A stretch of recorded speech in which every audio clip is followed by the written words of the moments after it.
tratar hoje de um assunto até bem polêmico, o que tem antes e depois da morte. Pode até já abrir a sua Bíblia aí, nosso texto de referência é Lucas 16, do versículo 19 ao versículo 31. Esse texto é muito interessante, intrigante às vezes, mas é bom a gente sempre estar relembrando as coisas e vendo até um outro ponto de vista, talvez. Há uma coisa notável acerca dessa passagem nas Escrituras. Ela é fácil de entender. Há aí uma linguagem muito simples, boa de se entender. Podemos discordar de algumas coisas, negar algumas coisas da sua veracidade e até desprezar seus ensinamentos. Tudo isso pode. Mas só uma pessoa obtusa não entenderia esse recadinho que Jesus Cristo está dando. Muitos dizem que esse escrito é literal, e outros dizem que não pode tomar isso pela literalidade, mas não vou entrar nesse mérito. O relato ensina que pelo menos duas grandes lições nós podemos tirar disso. A primeira é que o status do reconhecimento social aqui do presente não são critério para a avaliação da recompensa futura. Em outras palavras, aqueles que, à semelhança dos escribas e fariseus aos quais Jesus estava falando esse texto, que se julgam mais dignos do favor divino por serem melhores, não terão crédito nenhum. Se julgam dignos do favor divino, porque podem ser os mais desgraçados espiritualmente aos olhos de Deus. Você pode encontrar isso lá em Mateus 23, assentados na cadeira de Moisés. Assim que Jesus se referiu a eles. Querendo ser os melhores, eram os piores. Essa é a primeira lição. A segunda lição é que o destino eterno de cada pessoa é decidido nesta vida. Jamais poderá ser revertido na vida vindoura, nem mesmo pela intervenção de Abraão. Como pensava, não se pode. A referência à impossibilidade de Abraão salvar o homem rico, ou do seu castigo ser pela reprova do orgulho dos fariseus, é que se consideravam merecedores da salvação por serem descendentes de Abraão. Ou seja, lá Abraão não vai salvar ninguém. Lucas 3:8 está lá que eles afirmavam categoricamente que tinham por pai Abraão, e que isso eles sofreriam a autotransformação, e com isso eles tinham a autoafirmação. Então, duas coisas: o seu status não te leva para o céu.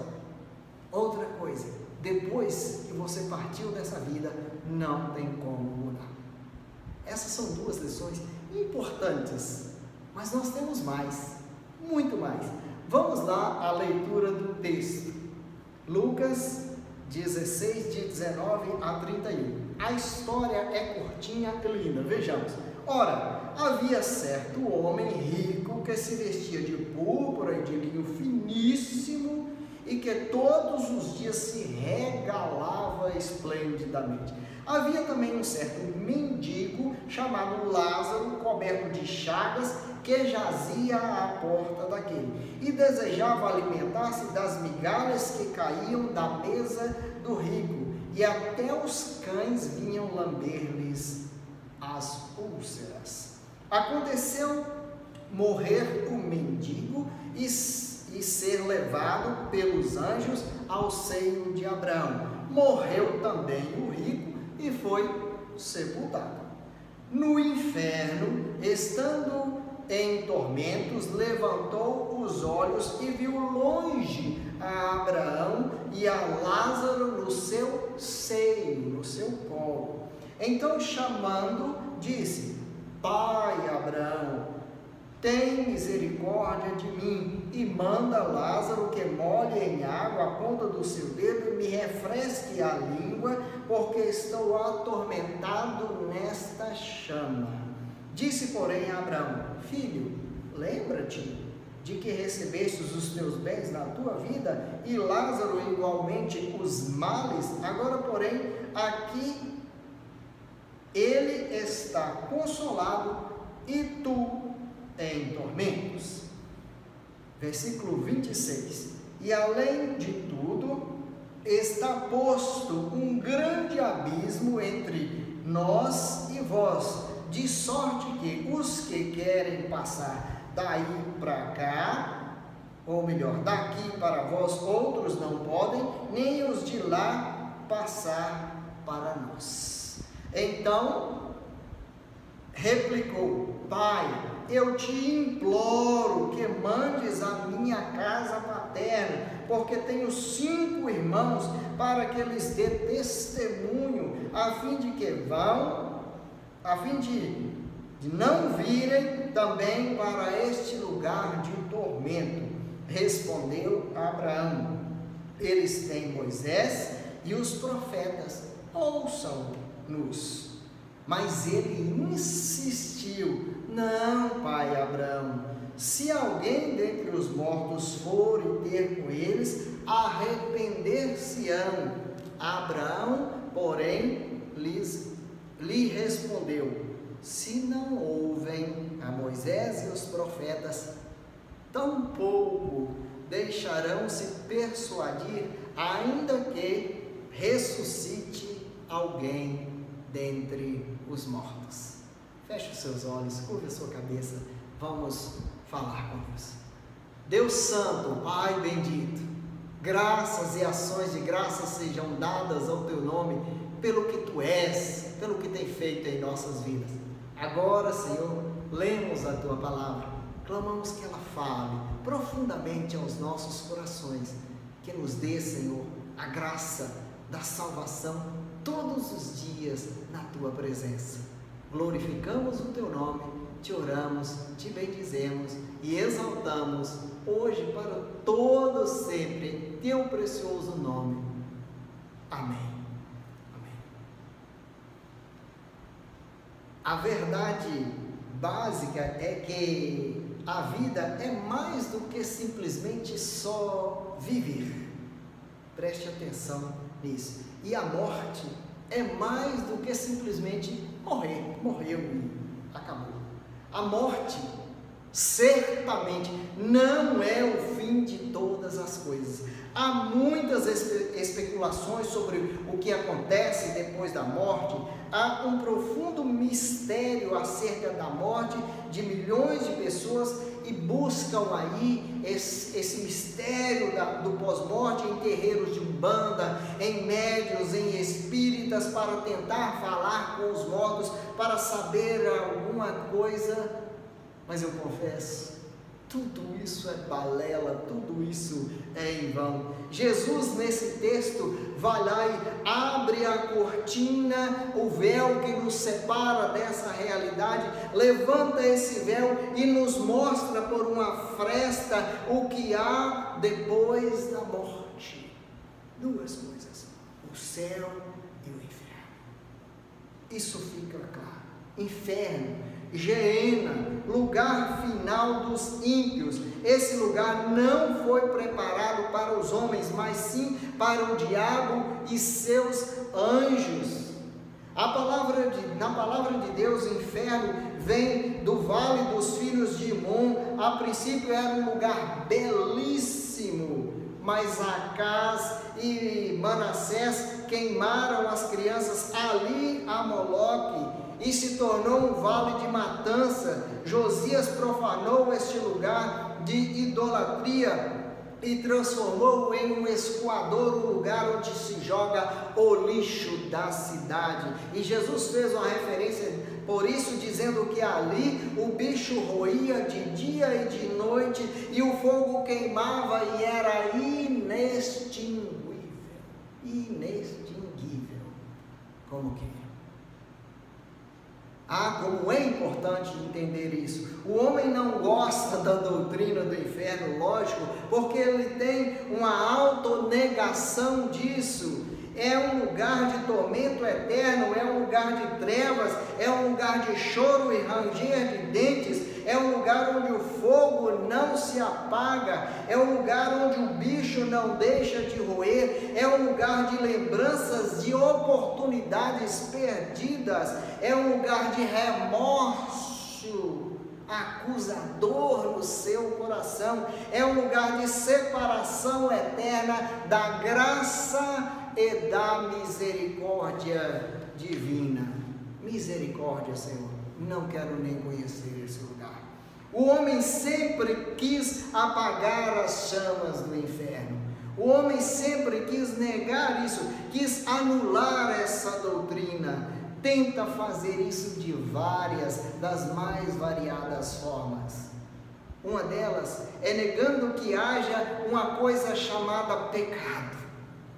E ela está aí, presente nos nossos dias, meio que até inerente ao ser humano.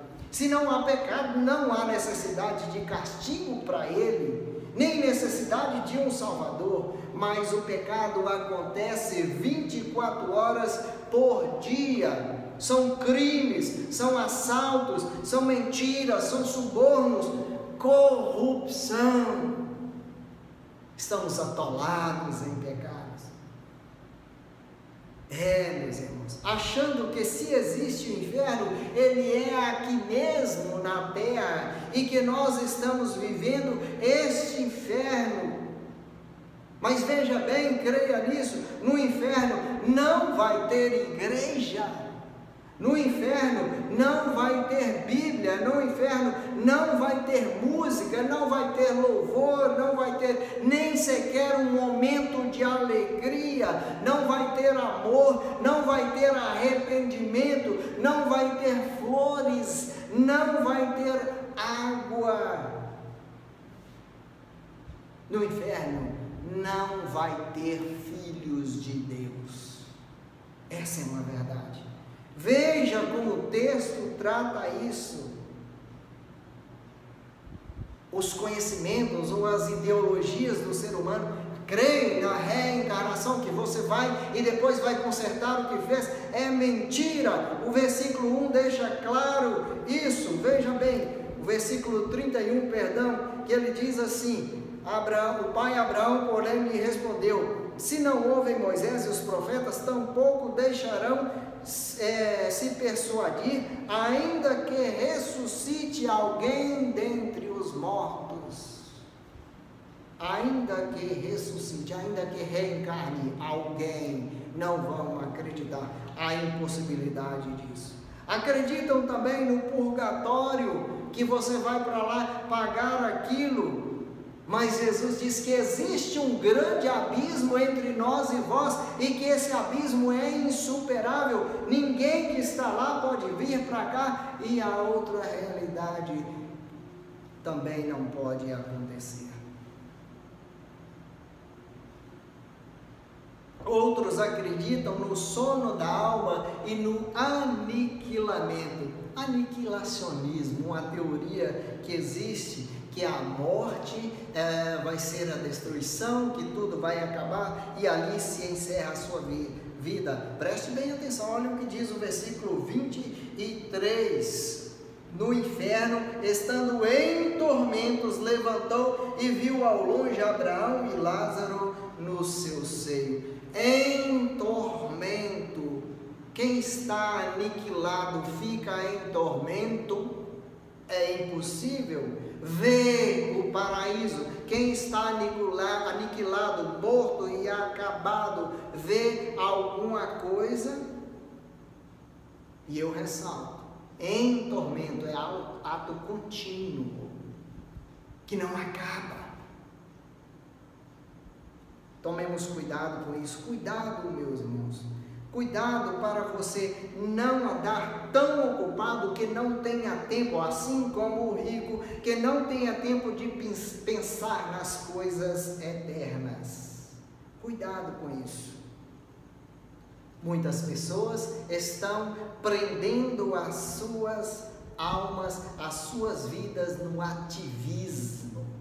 Muitas atividades, muitas coisas, é estudo, é trabalho, é família, é lazer, e não tem tempo para Deus. Todavia, essas respostas e esses subterfúgios que acabei de citar agora nem sempre aquietam a nossa voz interior. Nem a incredulidade, nem o desprezo podem apagar a chama do inferno. Elas inflamarão para sempre. A ira de Deus contra o pecado deve ser satisfeita em algum lugar, algum dia, de alguma forma, de qualquer jeito. Quem mais falou sobre o inferno, creia nisso. Quem mais falou sobre o inferno foi Jesus, o nosso Salvador. O inferno é uma realidade. Ou Jesus é um embusteiro, é um pecador, é um mentiroso. E eu lhes garanto, ele é o Filho de Deus e não é embusteiro. Ele falou de uma realidade. Vamos lá. O que o texto nos diz sobre o lado terrestre da vida? Começamos assim. O homem rico, por exemplo, tudo na vida desse homem rico era só beleza. Vivia em mansão, vestia-se de púrpura, todos os dias se regalava esplendidamente. Era religioso, pois conhecia o pai Abraão e o chamava de pai. Olha o conhecimento que ele tinha.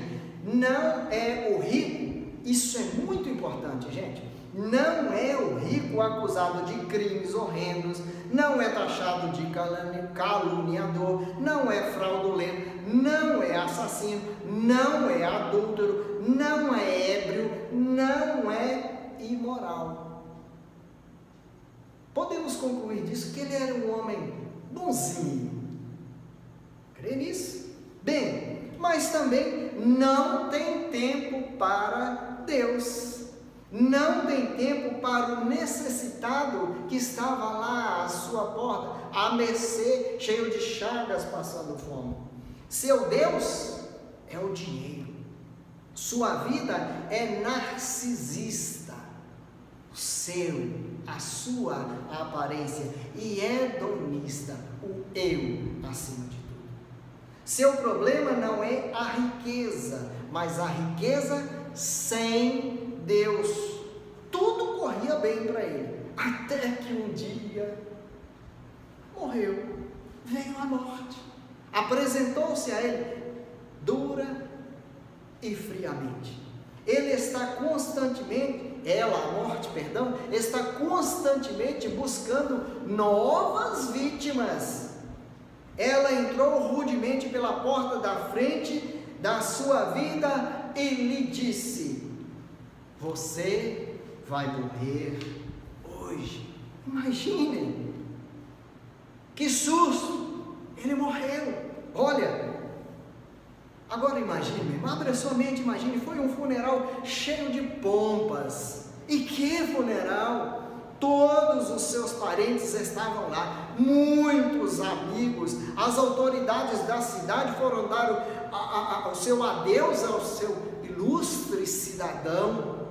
Os políticos discursaram ao lado do caixão, elogios foram tecidos ao morto, haviam flores por toda parte, uma urna mortuária toda enfeitada e cheia de riqueza. Agora todos diziam: descansou. Outros: como era bonzinho.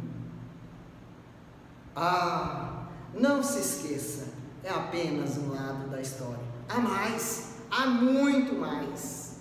O outro da história é Lázaro. Veja bem, vamos agora voltar para o outro personagem dessa parte da história, um pobre homem chamado Lázaro.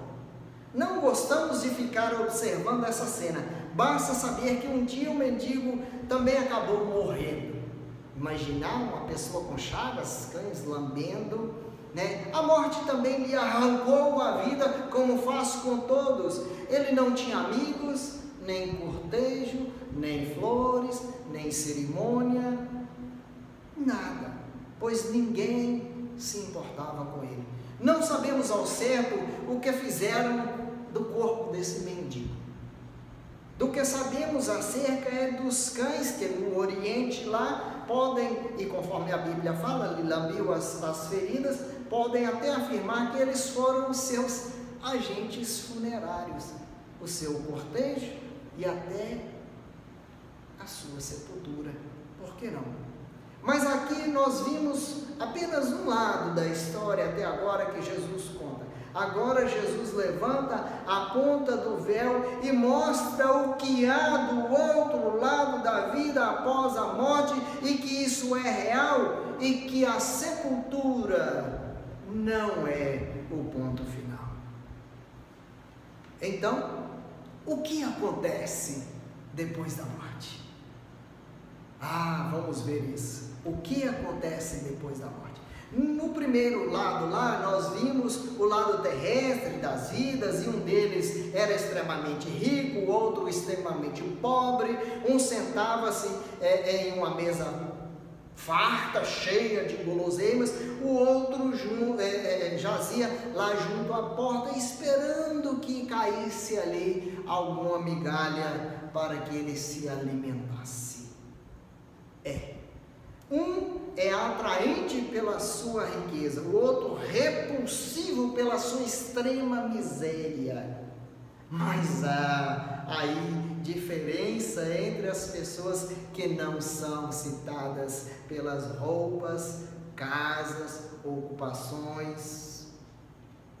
Existem diferenças. E que diferenças são elas? Fique bem atento aqui, fique bem atento. Olhe, depois da morte, um contraste surgiu. Após essa cortina chamada morte, o destino desses dois homens continuou, mas a sua situação se inverteu. Veja bem, o Lázaro, quando a cortina foi desvelada, depois da sua morte, no pobre vemos que anjos cheios de alegria ao servir, carregando Lázaro para o céu. Ele não foi caminhando. Ele foi carregado. Lázaro, é grego esse nome, né? Em hebraico ele é chamado de Eleazar, tem o mesmo significado aí, e o significado é: Deus é o meu auxílio. Que nome maravilhoso! Que nome maravilhoso! Embora desprezado pelos homens, embora considerado como escória, embora na sarjeta do esquecimento, embora prostrado e cheio de chagas, com fome e desejando comer as migalhas que caíam da mesa do rico, embora privado do convívio humano e assediado pelos cães, ele confiava em Deus. Deus é meu auxílio. Que maravilha! O rico tinha tudo, menos Deus. Lázaro não tinha nada, senão Deus. Essa diferença faz a diferença. Paraíso, no céu havia consolo, músicas, vestes brancas, coroas, harpas angelicais, delícias perpetuamente, a face de Jesus Cristo. Como é bom descrever isso. Nenhum olho jamais viu, está lá em Isaías 6:4 e também em 1 Coríntios 2:9. Creio que logo Lázaro se esqueceu de todos os seus tormentos aqui na terra, dos seus trapos, da fome, dos cães, das noites frias, do homem rico que o deixou na miséria. Ele foi, afinal, confortado no seio de Abraão. Que maravilha! Só de imaginar nos enche de conforto. Agora, o homem rico, Aquele que viveu aqui sem Deus, depois da morte, ao se descortinar diante dele, quando abriu os olhos, estava no lar dos desesperados.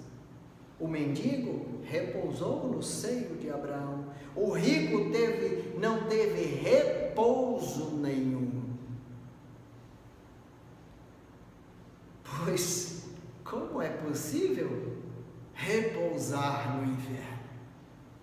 Não tem jeito. Note, Hebreus 9, 27, nós lemos: e assim como aos homens está ordenado morrer uma só vez, vindo depois o juízo, o julgamento não acontece nesta vida. Tem gente que imagina assim: primeiro vem a morte, depois o juízo. Porém, quando transgredimos a lei da natureza, sofremos imediatamente. Exemplo: quando você coloca a mão no fogo, queima, você tira a mão na hora. Mas as leis de Deus podem ser aparentemente transgredidas repetidas vezes sem nenhum castigo imediato. O homem que blasfema parece não sofrer com isso. O homem que rouba parece ter motivos até para se vangloriar do que está fazendo, do que rouba. Aquele que vive na impureza pode achar que isso que é vida. Mas as Escrituras não dizem que toda vez que pecamos, Deus envia um anjo com a vara de ferro para nos bater. A Bíblia diz que Deus marcou um dia e Ele vai julgar todos os homens. Está lá em Atos 17, 31. Anote e confira depois. Deus marcou esse dia e Ele virá e julgará. Julgará quem? A nós todos. Nós não vamos poder fugir de Deus, não vamos poder subornar esse tribunal, não tem como. Naquele terrível dia do juízo, eles vão dar conta de cada palavra frívola que proferiram. Cada ação está registrada nos livros de Deus. Cada pensamento, cada intenção, está tudo registrado que você fez. Naquele dia, os livros serão abertos. Será o juízo seu, meu, nosso. Já pensou nisso? O dia do juízo? Já pensou? O dia do juízo para mim, o dia do juízo para você, o dia do juízo para todos nós. Perceba, o homem rico não despertou o santo. A morte não é uma varinha mágica que um anjo vem e agita e os pecadores transformando-os a sua injustiça, a sua maldade em bondade, apagando todos os pecados do seu passado, transformando o pecador num filho de Deus. Isso é fato. Você é responsável por suas ações. Você. E somente você. As pessoas gostam de crer que tudo vai bem, que todos estarão bem. Então logo morra, tudo se resolve. Isso é o aniquilacionismo. Vai morrer e acabar. Cuidado. Mas o fato persistente é que as identidades não se alteram com a morte. Você será você eternamente no céu ou eternamente na morte no inferno. Não foi outro homem que despertou na eternidade, foi o rico, foi o mesmo. Ele despertou para saber que o inferno é um lugar de tormento. Versículo 23, estando em tormento. Ele despertou para saber que o inferno é o lugar onde se vê o gozo do céu o paraíso, versículo 23b, e viu Abraão e Lázaro. O inferno é um lugar onde não há consolo. Ele clamava, e a palavra diz, clamando misericórdia, e não era atendido. O inferno é um lugar onde não se pode sair. Versículo 26, não há como passar daqui para lá, nem de lá para cá. O inferno é um lugar onde o pedido de socorro não é atendido. Versículo 27, eu te imploro, mas não foi atendido. O inferno é um lugar de lembranças amargas. Versículo 27 e 28, minha casa paterna, o que será dela? Ele se lembrou do que ele não tinha feito. O inferno é um lugar onde não se pode mais ajudar a família. Versículo 28. Lá estão Moisés e os profetas. Ouçam-nos. Já estamos quase encerrando. Ufa! Que lugar o inferno! Cuidado! Observem que ele, o rico, não ignorava o caminho da salvação. Isso é muito importante. Ele sabia dos seus 5 irmãos, precisava que alguém lhes falasse acerca da salvação. Ninguém disse para ele isso no inferno. Ele sabia disso. Ele perdeu a sua oportunidade e perdeu a oportunidade de ajudar a sua família. Isso era a responsabilidade dele. Talvez ele fosse um covarde. Talvez ele tivesse medo de que a sua família pudesse pensar, como ele ia se voltar para Deus? Você tem receio disso? De se voltar para Deus e alguém o ridicularizar? Mas agora já não tinha mais medo. O rico perdeu esse medo. Talvez por causa da sua posição de rico, ele tivesse considerado a crítica dos irmãos, dos amigos, como um preço muito alto a se pagar se andasse nos caminhos do Senhor. Mas agora, tudo havia acabado. Era tarde demais para ele. Meus amados, não há poder que nos salve depois da morte. Não tem como. O grito, tem misericórdia de mim, obteve uma única resposta: filho, lembra-te. Ou seja, passou. O abismo fora fixado, os limites estabelecidos, o destino determinado. Era tarde demais para ele. Muito tarde. Cuidado para que não seja tarde para você também. Com isso, nós concluímos: homem não tem de fazer nada para ir para o inferno. Vou repetir: o homem não tem que fazer nada para ir para o inferno. Com as suas virtudes, predicados morais, você, eu, ele, todos nós estamos perdidos, mesmo que você não faça nada. Mesmo sendo religioso e honrado cidadão, você está condenado se não crer em Jesus. Se Jesus não visitar o seu coração, você está condenado. Não é preciso roubar, matar, adulterar, qualquer outra coisa, pois todos pecaram e destituídos estão da glória de Deus. Todos, sem exceção. Para ir para o céu é preciso nascer de novo, crer em Cristo como Salvador. Atos 4,12 diz: não há salvação em nenhum outro. Nenhum outro. Pergunto: se você morrer agora, para onde vai você? onde você abrirá os olhos? No tormento ou no paraíso? Quero finalizar contando uma pequena ilustração que é chamada de O Sonho de Wesley.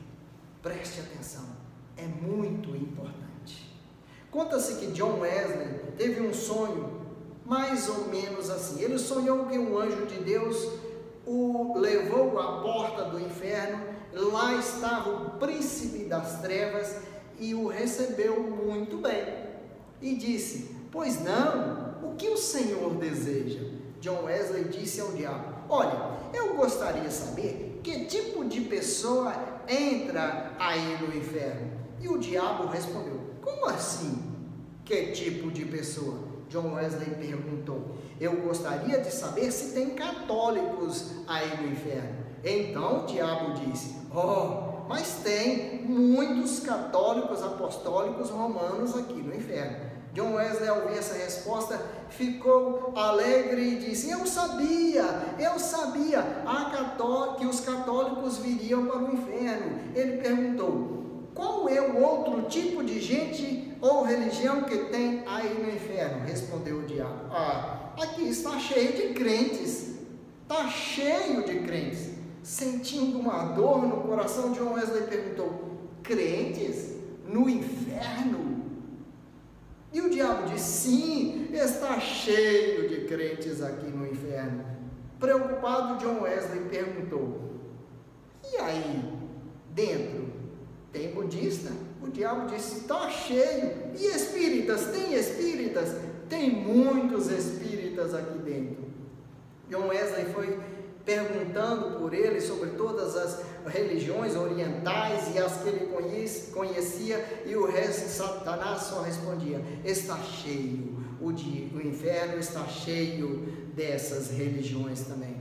John Wesley já estava a ponto de desmaiar quando veio o anjo e o tomou nos braços e o levou, retirando-se dali, levou do inferno, voando para o céu. Ali John Wesley foi recebido por outro anjo diante de Deus. Então John Wesley perguntou ao anjo: anjo, responda-me uma coisa, eu preciso saber que tipo de pessoa vem para o céu.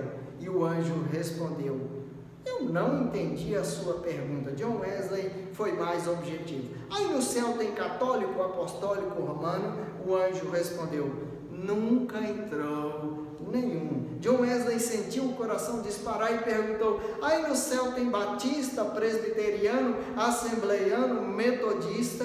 O anjo respondeu: nunca entrou nenhum desses aqui. John Wesley continuou perguntando: e aí dentro tem espíritas? Não, nenhum. Tem budista? Não, nunca entrou um budista no céu. John Wesley foi perguntando por todas as religiões que ele conhecia e, aflito e desesperado, então disse: anjo, me responda uma coisa, por favor. Que tipo de gente entra no céu? E o anjo lhe respondeu prontamente, com um grande sorriso no rosto: somente pecadores. Foi então que a cabeça de John Wesley ficou confusa e perguntou: pecadores? Pecadores entrando no céu?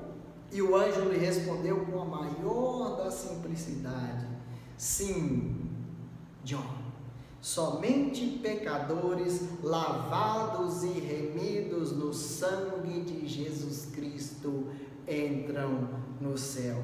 Confirmando essa palavra, o apóstolo João viu uma multidão vestida de branco e um dos 24 anciãos lhe perguntou: João, quem são estes vestidos de branco e de onde vieram? E João, o apóstolo, disse ao ancião: Senhor, tu o sabes. E o ancião disse: esses são os que lavaram e branquearam os seus vestidos no sangue do Cordeiro. Apocalipse 7, 13 e 14. Curve a sua cabeça, vamos orar ao Senhor. Pai Santo, ó Deus querido, Gratos somos pela tua misericórdia e pela tua palavra que foi falada. Gratos somos, Senhor, porque temos a certeza de servirmos a um Deus vivo e verdadeiro e que um dia habitaremos contigo. Clamamos por aqueles que ainda não têm essa certeza. Toque nesses corações, Senhor, e faça brotar daí a mais pura vida. Glórias damos ao teu nome e oramos hoje e sempre em teu poderoso nome. Amém. Boa noite a todos vocês e fiquem com Deus.